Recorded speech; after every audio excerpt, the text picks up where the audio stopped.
കൂടുതൽ പ്രതികരണങ്ങൾ വരുന്നുണ്ട്. പൊതുപ്രവർത്തകരുടെ ഭാഗം സംശുദ്ധമാകണമെന്ന് കെ മുരളീധരൻ വേണ്ട നിർദ്ദേശം ദേശീയ നേതൃത്വം നൽകിയിട്ടുണ്ട്. കാര്യങ്ങൾ ഗൗരവമായാണ് കോൺഗ്രസ് എടുത്തത്. ആരോപണം വരേണ്ടത് വാർത്താ സമ്മേളനങ്ങളിലൂടെ അല്ലെന്നും കെ മുരളീധരൻ പറഞ്ഞു.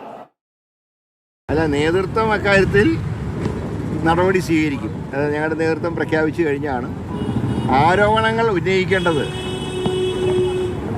പത്രസമ്മേളനത്തിലല്ല, മറിച്ച് നിയമ നടപടികളായിരുന്നു സ്വീകരിക്കേണ്ടിയത്. എന്തുകൊണ്ട് പോലീസിൽ കംപ്ലൈൻറ്റ് പറഞ്ഞു? അതുകൊണ്ട് പത്രസമ്മേളനം വിളിച്ചൊരു ബഹളം ഉണ്ടാക്കി, എന്നിട്ടും പേര് പറയാൻ ധൈര്യമില്ല. എന്തിനാ ഭയപ്പെടേണ്ട ആവശ്യം എന്താ? ഇതിപ്പോൾ എല്ലാവർക്കും ഒരു കാര്യം മനസ്സിലായി.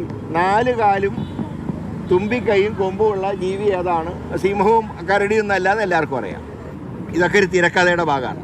പക്ഷേ ഞങ്ങൾക്കത് അറിയാഞ്ഞിട്ടല്ല. പക്ഷേ പൊതുപ്രവർത്തകരുടെ പ്രവർത്തനങ്ങൾ സംശുദ്ധമായിരിക്കണം എന്നുള്ള ഒറ്റ കാരണം കൊണ്ട് പാർട്ടി ഇക്കാര്യം ഗൗരവത്തിൽ ചിന്തിച്ച് നടപടി സ്വീകരിക്കും.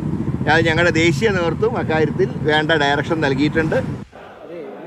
പൊതുപ്രവർത്തകരുടെ ഭാഗം സംശുദ്ധമാകണമെന്ന ഒറ്റ കാരണം കൊണ്ട് മാത്രം, അതല്ലാതെ വേറെന്ത് കാരണം ആകണമല്ലോ, കെ മുരളീധരൻ പറയുകയാണ്. ഇവിടെ അമൽ, കോൺഗ്രസ് നേതാക്കൾ പലരും സംസാരിക്കാൻ ബുദ്ധിമുട്ടുന്നുണ്ട്.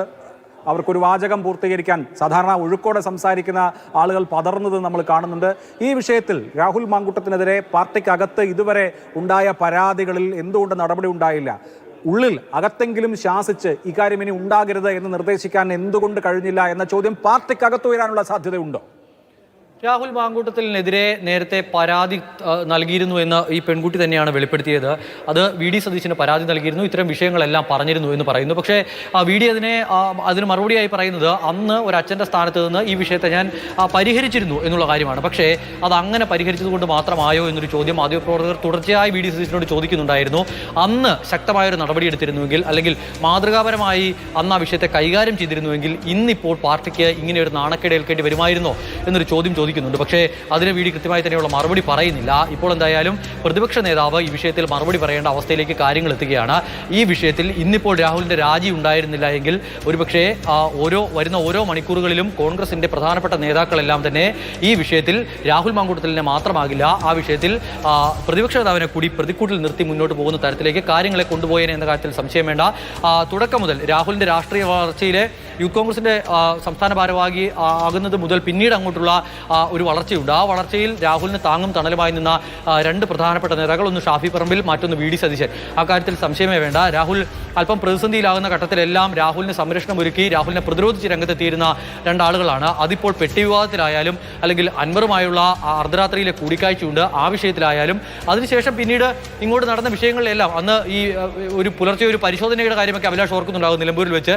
അന്ന് ഇലക്ഷൻ കമ്മീഷൻ ഉദ്യോഗസ്ഥർ പരിശോധനയ്ക്കെത്തി രാഹുലിന്റെ വാഹനം തടഞ്ഞ് പരിശോധന നടത്തുമ്പോൾ രാഹുലിന്റെ ഭാഗത്തുനിന്നും ഉണ്ടായ പ്രതികരണം ഒരല്പം കടന്നുപോയി, അല്ലെങ്കിൽ അപക്വമായി പോയി എന്നുള്ള വിമർശനങ്ങൾ ഉയർന്നപ്പോഴൊക്കെ അന്ന് വി ഡി സതീശൻ അതിനെ പ്രതിരോധിച്ചത് അങ്ങനെയാണ്, യുവ നേതാക്കളാണ്, അവർ അത്തരത്തിൽ പ്രതികരിക്കും, അതിലിപ്പോൾ എന്താണ് തെറ്റ്, ചുറുചുറുക്കുള്ള കുട്ടികളാണ് എന്നുള്ള തരത്തിൽ എൻ്റെ കുട്ടികളാണ് എന്നുള്ളതാണ് പല വിഷയം വന്നപ്പോഴും വി ഡി സതീശൻ ഈ രാഹുൽ മാങ്കൂട്ടത്തിലിനെ ചേർത്ത് നിർത്താനായി നടത്തിയ പ്രയോഗം എന്ന് പറയുന്നത്. പക്ഷേ ഈ ഒരു വിഷയത്തിൽ രാഹുലിനെ ചേർത്ത് നിർത്തി മുന്നോട്ട് പോകാൻ കഴിയില്ല എന്ന നല്ല ബോധ്യത്തിന്റെ അടിസ്ഥാനത്തിൽ രാഹുലിനെ കൈവിടുകയാണ് വി ഡി സതീശൻ.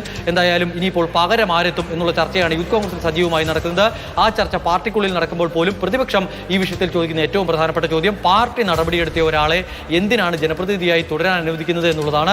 രാജി വേണം, MLA സ്ഥാനത്ത് നിന്ന് രാജി വേണം എന്നുള്ള ആവശ്യം ഉന്നയിച്ചുകൊണ്ട് ഡിവൈഎഫ്ഐയും അതോടൊപ്പം തന്നെ യുവമോർച്ചയും അടക്കമുള്ള ഇടത് ഈ പറയുന്ന NDAയുടെ ഭാഗമായിരിക്കുന്ന യുവജന സംഘടനകളടക്കം പ്രതിഷേധവുമായി രംഗത്തെത്തുന്നു. പരസ്യ പ്രതികരണങ്ങളും ഇതുമായി ബന്ധപ്പെട്ട് വരികയാണ്. ഇനിയിപ്പോൾ ആ വിഷയത്തിൽ ഒരു കൂടുതൽ ചർച്ചയിലേക്ക് പോകേണ്ടതില്ല, MLA സ്ഥാനം രാജിവെക്കേണ്ടതില്ല എന്നുള്ളൊരു നിലപാട് തന്നെയാണ്. അത്തരം ആവശ്യങ്ങളൊക്കെ അങ്ങ് അവഗണിച്ചു വിടുക എന്നുള്ള തരത്തിൽ തന്നെയാണ് കോൺഗ്രസ് നേതൃത്വം ഇപ്പോൾ തീരുമാനിച്ചിരിക്കുന്നത്. നിലവിൽ എന്തായാലും രാഹുലിനെ സംബന്ധിച്ച് ഈ രാജി കൊണ്ട് വിമർശനങ്ങൾ, ഇപ്പോൾ ഉയരുന്ന പ്രതിഷേധങ്ങളൊക്കെ ശമിക്കും എന്നുള്ളൊരു പ്രതീക്ഷ കോൺഗ്രസ് നേതൃത്വത്തെ സംബന്ധിച്ചുണ്ട്.